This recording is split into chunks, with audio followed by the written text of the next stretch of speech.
After successfully inserting of user data, now we want to proceed for edit existing user data. So for this first, we want to make edit user component. So for this, in front-end directory, we have goes into src directory, and under this, we have goes to components directory. And here, we have create one new file, with name like EditUser.jsx file. Under this file, we will make component, for edit existing user data, under this React point of sale application.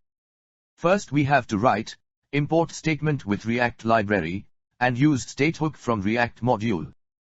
So here, we have brought in React core functionality, along with useState, to manage form inputs, and use effect, to fetch user data, when the component loads.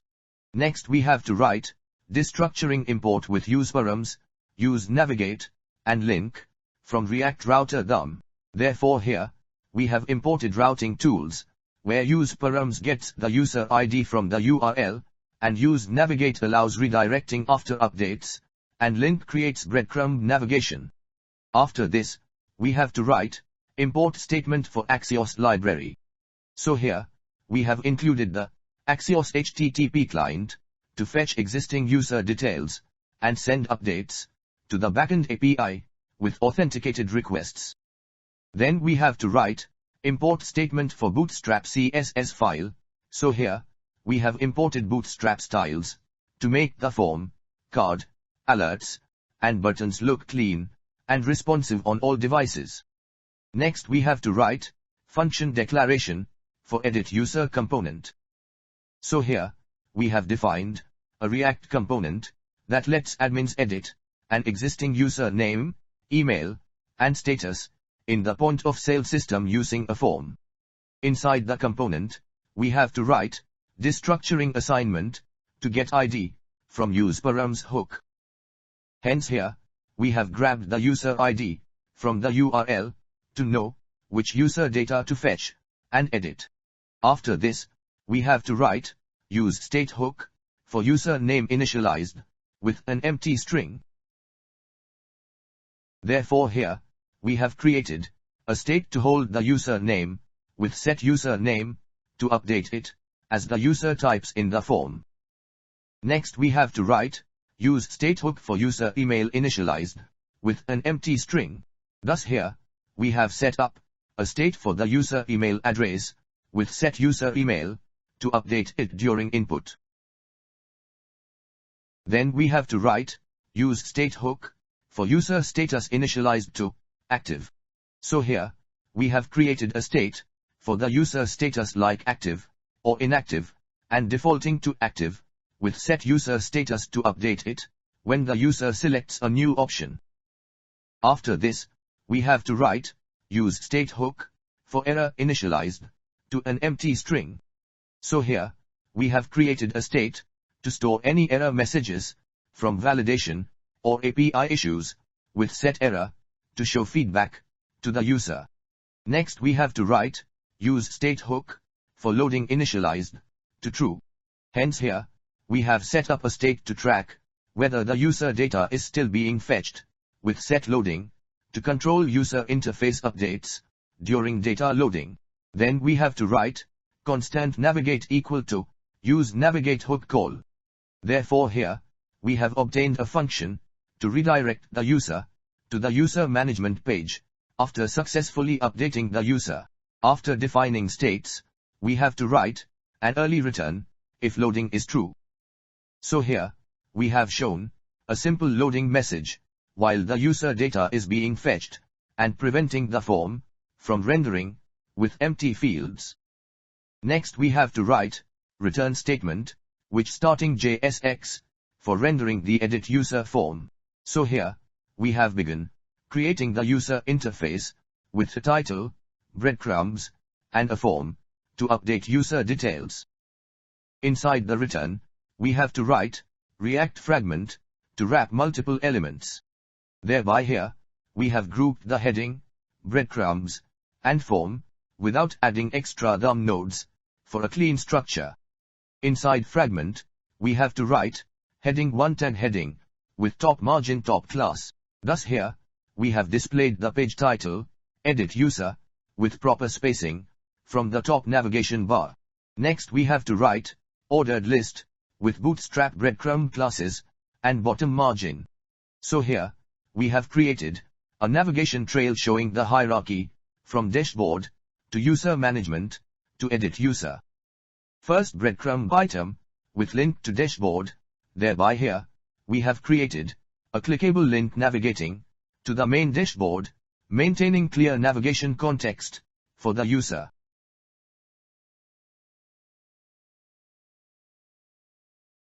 Second breadcrumb item, with link to users, hence here, we have added a clickable link to the user management page, which showing the parent section of the current add user action.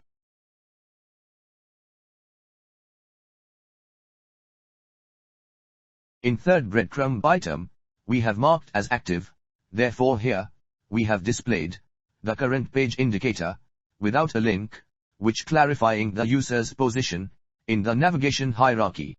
Next we have to write conditional rendering for error alert. So here, we have displayed a red Bootstrap alert with the error message, only if the error state is non-empty, which providing user feedback for validation or API errors. After this, we have to write Bootstrap row division for grid layout. Inside row, we have to write column division taking 4 of 12 grid units on the medium screens. Next we have to write Bootstrap card container.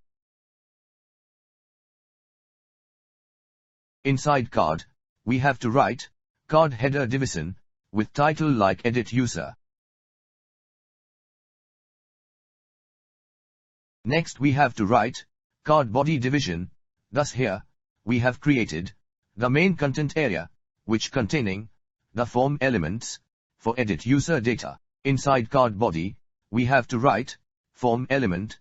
Consequently here, we have created a form that will trigger submission, which intended to process user creation logic. Inside form, first we have create one division tag with margin bottom 3 class.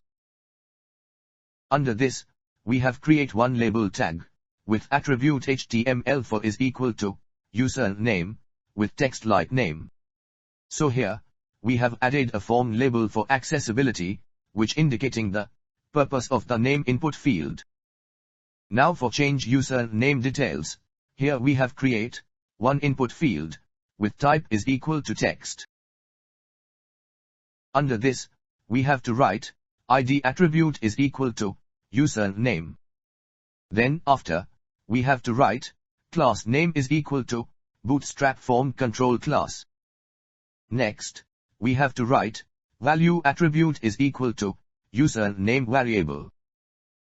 And lastly under this, we have to write onChange event is equal to function with event argument with set user name with argument like event.target.value, so it will bound to the user name state and updating it on user input changes.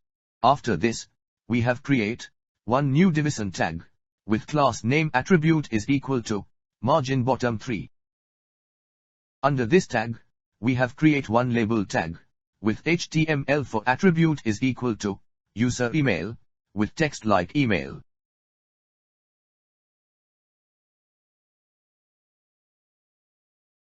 Now we have create one new input field with type is equal to email. After this, we have to write ID attribute is equal to user email. Next we have to write class name attribute is equal to Bootstrap library form control class. Then we have to write value attribute is equal to open and close bracket, and between this, we have to write user email variable. And lastly, we have to write onChange event is equal to function call like set user email with argument like event.target.value, so it will tide user email state, which updating it as user types. Next we have again create one more division tag with class name attribute is equal to margin bottom 3. After this, we have to write label tag with HTML form attribute is equal to user status, with text like user status, so it will display title for select user status field.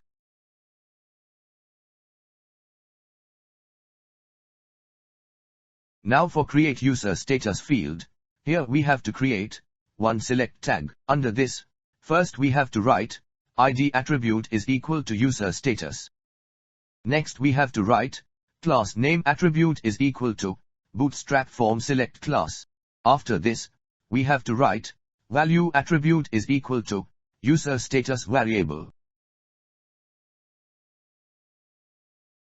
And lastly, under this field, we have to write onChange event is equal to set user status function with event.target.value as argument, so it will bound user status, which it will updating securely. Now under this tag, we have create option for select active status.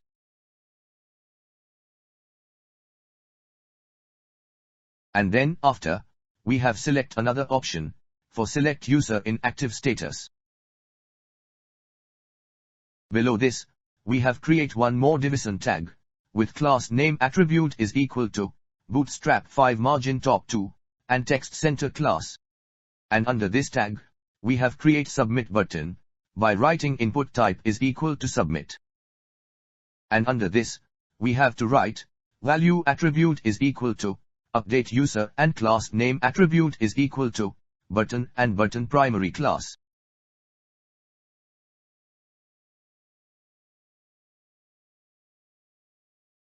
Finally we have to write export default statement with component name like EditUser. So here, we have exported the EditUser component for use in routing configuration. Now we want to import this EditUser component under this main App.js file. So we have to open App.js file, and under this file, we have to write import statement with component name EditUser with path of EditUser component.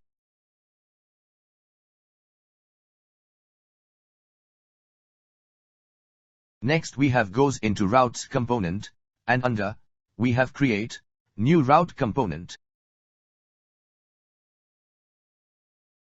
And here, we have to write path attribute is equal to /users/edit/:id.